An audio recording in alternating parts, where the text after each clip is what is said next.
তো আজকের ব্লগটা আমি নুডলস রান্না থেকে শুরু করলাম।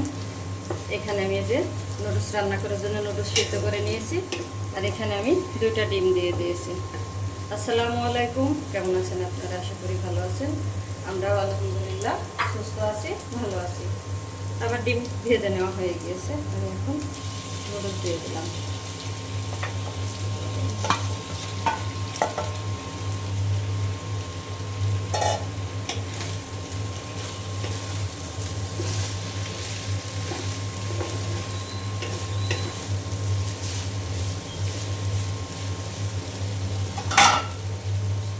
কিছু সবজি দিইনি, এমনি শুধু ডিম দিয়ে রান্নাটা করে নিলাম। আজকে দিয়ে দিলাম নুডলসের মশলা,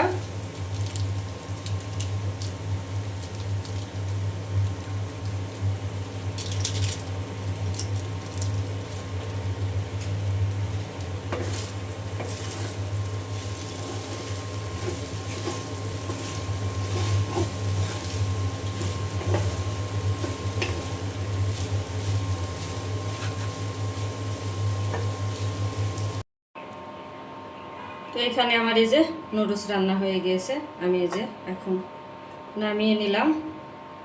একদম ঝরঝরা হয়েছে। আর নুডলস রান্নায় একটু ডিম বেশি হলে ভালো লাগে, ডিমের পরিমাণটা একটু বেশি হলে। তো এখানে আমি এই যে রং চা বানিয়ে নিলাম আদা লেবু দিয়ে।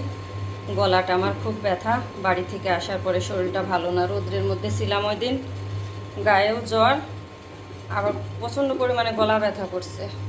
আর এখানে যে গোশ ভিজিয়ে দিয়েছি রান্না করার জন্য, আর ডিম দিয়ে দিয়েছি চুলাই সিদ্ধ হওয়ার জন্য। তো এখানে আমি এই যে গোশ কেটে ধুয়ে রেডি করে মশলা দিয়ে দিয়েছি। হলুদের গুঁড়া, মরিচের গুঁড়া, ধনিয়া গুঁড়া, আদা বাটা, জিরা বাটা, রসুন বাটা, পেঁয়াজ, আর দারুচিনি, এলাচ, আর তেল। এখন আমি খুব ভালো করে হাত দিয়ে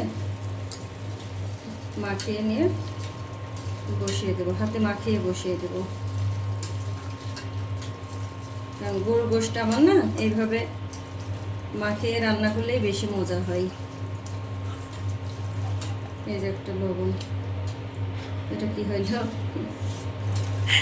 কাজ বাড়ল।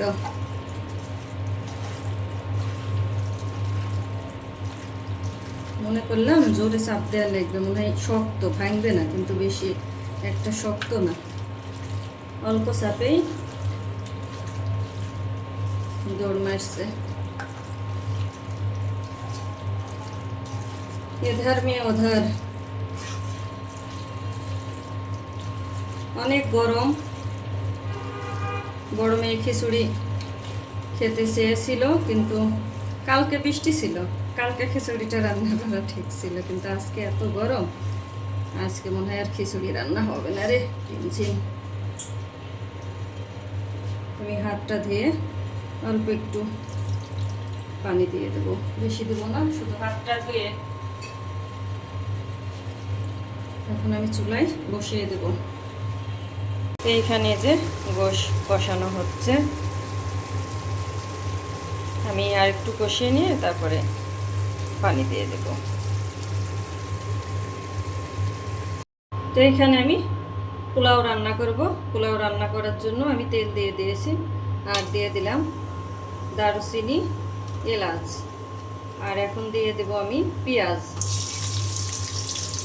একটু বেরেস্তা বানিয়ে রেখে দেব। আর এই তেলে আমি এই তেলের মধ্যেই আমি চালটা ভেজে নেব। খুব সিম্পলের মধ্যে রান্নাটা করব।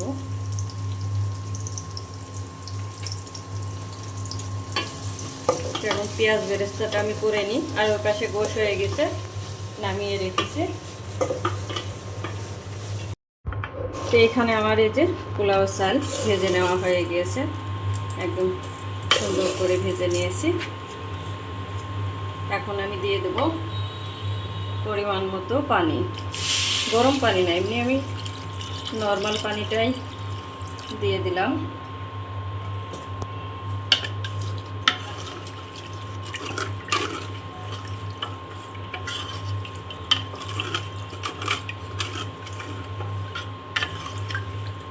তো দিয়ে দিলাম আমি লবণ,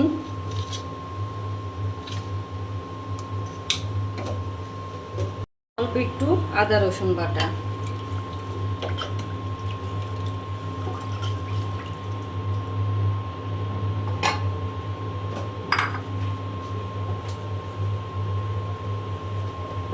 আর দিয়ে দেবো আমি গুঁড়ো দুধ।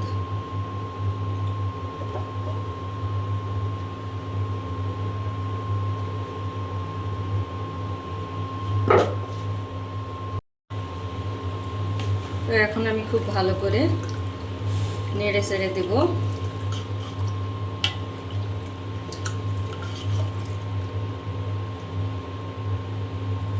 আর দিয়ে দিলাম আস্ত কাঁচামরিচ।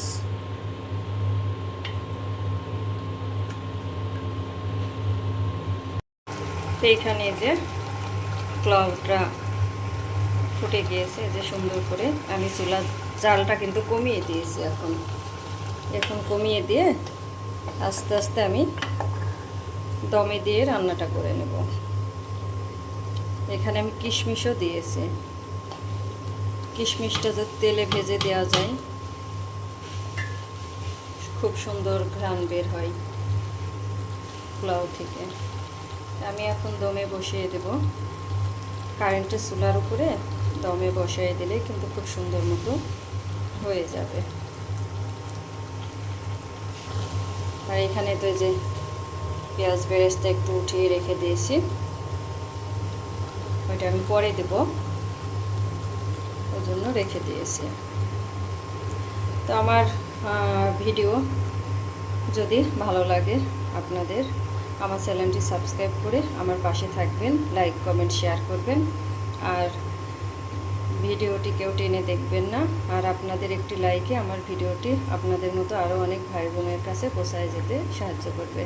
আর আমার চ্যানেলে সাবস্ক্রাইব করে আবার আনসাবস্ক্রাইব করে চলে যান, তো এটাতে তো আমারও ক্ষতি আপনারও ক্ষতি। আপনি জেনে শুনে বুঝে এই কাজ আপনারা কেন করেন বুঝতে পারি না, আমার চ্যানেলের ক্ষতি করে চলে যান। ভালো না লাগলে সাবস্ক্রাইব করবেন না, দরকার নাই সাবস্ক্রাইব করার। যার ভালো লাগবে সেই তো ভিডিও দেখবে, যার ভালো লাগবে না সে কি ভিডিও দেখবে? তাকে কি আমি জোর করে দেখাতে পারবো? যেসব আপু ভাইয়ারা আমার ভিডিও দেখে তারা তো ভালোবেসেই দেখে, তাই না? তো ভালোবেসেই দেখতে হবে, এটা জোর করার কিছু নাই। এখানে আমি যে ঘি দিয়ে দিলাম। তেলের পরিমাণ কম দিয়েছি কারণ আমি ঘি দিব এই জন্য। একদম খাঁটি ঘি, ঘ্রাণটা যা বের হচ্ছে না সেই গন্ধ।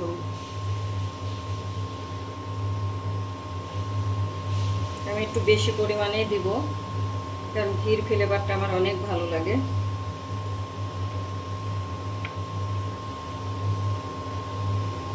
ফ্রিজে রাখছি তো জমে গেছে, মানে কেটে কেটে ওঠানো লাগছে।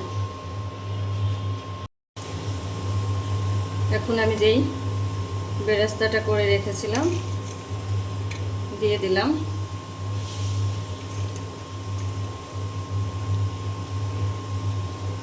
এখন আমি এইভাবে একটু ঢাকনা দিয়ে ঢেকে দমে রেখে দেব। তো এইখানে আমার এই যে পোলাও রান্না হয়ে গিয়েছে, দমে রেখে দিয়েছিলাম, এখন নামিয়ে নিব। ছোটো মেয়ে বলছে যে আম্মু তোমার পোলাওকে দম নেওয়া হয়ে গিয়েছে, মানে আমি বলেছি যে পোলাও দমে রেখে দিয়েছি, তো মজা করে বলছে যে আম্মু তোমার পোলাওকে দম নেওয়া হয়ে গিয়েছে, হলে আমাকে খেতে দাও, আমি খেয়ে কোচিংয়ে যাব। আমি বলছি আচ্ছা ঠিক আছে, দেখি দম নেওয়া হয়েছে কি না। তো হয়ে গিয়েছে, মজা করলাম। তো এখন আমি নামিয়ে নিব। রান্না হয়ে গিয়েছে। এখানে গরুর গোশ আর এখানে যে সাদা পোলাও রান্না করেছি, একদম খুব কিন্তু যে সুন্দর ঝরঝরা হয়েছে। তো আমি এখন ছোট মেয়েকে দিব খাবার জন্য, ছোট মেয়ে খেয়ে কোচিংয়ে চলে যাবে, ওই জন্য এখন আমি ছোটো মেয়েকে দিয়ে দেবো খাওয়ার জন্য।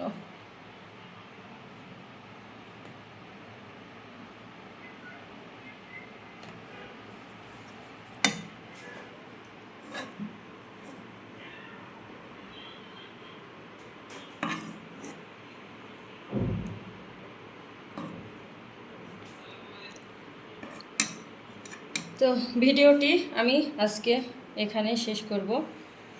যদি ভালো লাগে চ্যানেলটি সাবস্ক্রাইব করে আমার পাশে থাকবেন, আর আজকে রান্নাবান্না কেমন হয়েছে আমাকে জানাবেন।